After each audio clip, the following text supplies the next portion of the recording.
A substance use disorder. Thank you. I've been sober since January 25th of 2014.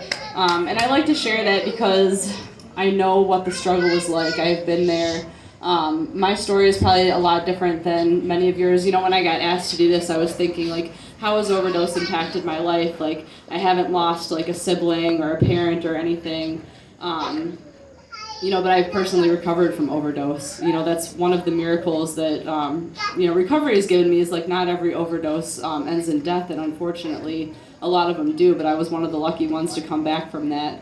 I didn't get Narcan or anything. I was using heroin at the time, and I was with some people in Detroit, and they just left me there, and I woke up covered in water with bruises on my chest, wondering what happened, and all I was told was that you turned blue. And I feel like I laugh about it now because it's really sad, and if I don't laugh, I'll cry. But God gave me another opportunity, or whatever my higher power, somebody was looking out for me that gave me another opportunity to not do that again. And unfortunately, that wasn't my last use. You would think that something like that would make you want to quit using drugs. But the addiction just, everybody's talked about how there's more bees. Sorry. Everybody talks about how addiction is a disease, and I know that firsthand, that like that disease just had me. I was a completely different person when I was using. I grew up in a very normal household. Both of my parents are here. They've been the most supportive parents. I was adopted at birth, so I didn't know that genetically I am predispositioned to a substance use disorder. And when I picked up that first drink when I was 13, like that was it. That was what I wanted to do, and I didn't know why I wanted to do it. I just knew that like this is what I've been looking for. And by the time I was 18, I was using pretty much every drug out there. Luckily I was able to find recovery at age 30. I was arrested through the Washtenaw County Jail and got sober there. And when I was there, I was given an opportunity to do a recovery program. They had me like going to meetings. I did an in-jail treatment program that was able to get me the help that I needed. And from there, I went into a transitional living house. I stayed there for a year and a half. Before I went to jail, I actually ended up completing a long-term inpatient facility too. And all of that really got me integrated into the recovery community and got me, that chance to be able to get my life back. But since I've been sober, I've lost so many people to this disease, and that's I feel like one of the really hard parts about being in recovery is there's so many people that we see come in and out. And unfortunately, we don't all make it. I was thinking that I haven't really been impacted that much by overdose, and I grabbed a flower when I got here, and I'm starting to write out the names of the people that I've lost, thinking, I'll just put everybody's names on one flower. And I filled up that card, and I know that there's still more.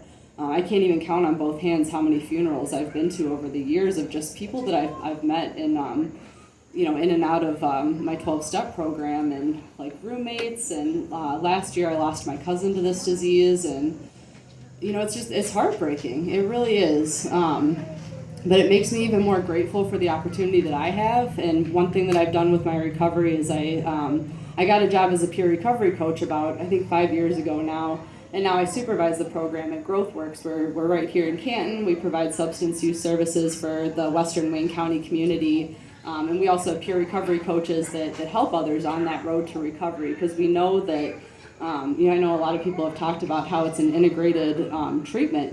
There needs to be multiple people in your corner that are going to help you to fulfill that recovery and achieve that recovery.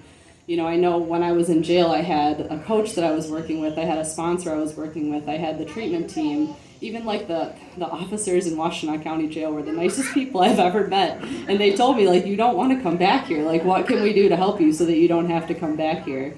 And I just think about all those people that have been in my corner.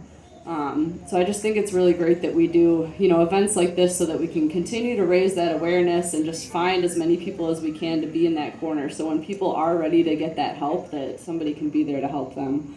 And honestly, this is not what I wanted to talk about. I feel like I had a whole thing prepared too, and then this bee sting happened, and I'm just feeling a little weird right now. So thank you so much for asking me to do this. I don't know. I'm feeling a little off by this bee sting thing, but I am really grateful. I'm grateful for my recovery. I know that this is maybe not like, I feel like this isn't the forum for that this is kind of like this is like a sad event. We're memorializing the people that we've lost, and I really, I do take that to heart, but it makes me even more grateful that I can just continue to carry the message and continue to help those that are still struggling, because I know that there's a way out. I know that, this is a disease, and if people get the help that they need and they have the willingness to do the work, that they can, they can get out of it too.